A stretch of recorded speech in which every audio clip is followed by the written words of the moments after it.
Silahkan, ada yang masuk.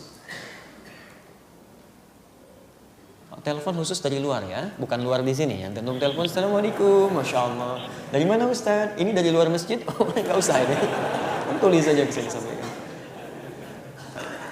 Silakan, assalamualaikum. Waalaikumsalam warahmatullahi wabarakatuh. Assalamualaikum. Iya, dari variasi Gorontalo. Baik, dari Gorontalo, silakan Ibu. Kenapa sholat zuhur dengan asar itu dia disirkan, Baik. tidak dijaharkan? Baik, ada pertanyaan kenapa sholat zuhur dan sholat asar itu disirkan? Sebetulnya sederhana jawaban ini, karena memang nabinya contohkan begitu. Kalau nabinya contohkan dijaharkan, ya kita jaharkan, gitu kan? Jadi karena nabinya mencontohkan disirkan, tidak dikeraskan suaranya. Ingat, sir itu artinya sir. Dari kata asir, jamannya asrar. Asal katanya sebetulnya bukan pelan, asal katanya rahasia. Asal katanya rahasia itu kan nggak boleh sampai pada orang kan? Anda simpan, sekalipun Anda ungkapkan, orang lain jangan dengar. Ucapkan sesuai dengan bahasa diri Anda saja, supaya diri Anda yang dengar, orang lain tidak.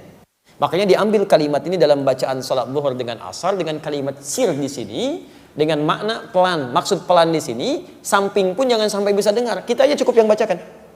Jadi kalau antum bacakan salatnya sir tapi kedengaran orang, itu bukan sir namanya. Salat zuhur misalnya, mic-nya ada. Bismillahirrahmanirrahim. Alhamdulillahirabbil alamin. Arrahmanirrahim. Sampai ke belakang kedengaran, itu bukan sir. Itu bukan sir, itu sudah jahar namanya. Di setiap kalimat yang terbaik itu jahar. Termasuk mohon maaf ya, ini pun masalah yang sering muncul nih. Teman-teman ada yang membacakan bismillah di sholat jahar, pengen bismillahnya disirkan. Kalau bismillah disirkan gak usah kedengaran sama jamaah.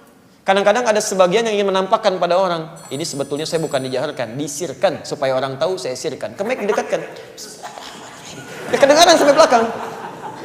Bismillahirrahmanirrahim. Alhamdulillahi rabbil alamin. Itu bukan sir namanya, itu jahar. Kenapa nggak sekalian Anda kerasan aja? Jadi kalau sir cukup Anda yang dengar. Alhamdulillahi rabbil alamin. Itu baru sir namanya. Tapi kalau Anda kemudian kecilkan tapi sengaja diperdengarkan pada orang, kadang pernah kami dengar yang seperti itu. Jadi mengimami di depan, dia ingin tunjukkan saya pilih pendapat yang disirkan, cuma tanpa sadar dia jaharkan. Bismillahirrahmanirrahim. Alhamdulillahi rabbil alamin. Itu jahar. Paham sampai sini? Tayyib. Tapi dari sisi hikmah itu ada pendekatan. Dari sisi hikmah. Kenapa zuhur dengan asar kemudian dijadikan sir, sedangkan maghrib, isya, kemudian subuh dijadikan dengan jahar?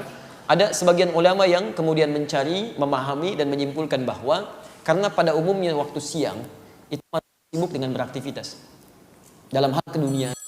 Ada yang beraktivitas A, B, C dan sebagainya. Anda bayangkan dalam suasana beraktivitas, gitu kan? Kemudian menunaikan ibadah dalam keadaan dikeraskan, dijaharkan, tentu nanti akan ada situasi-situasi yang tidak menyenangkan.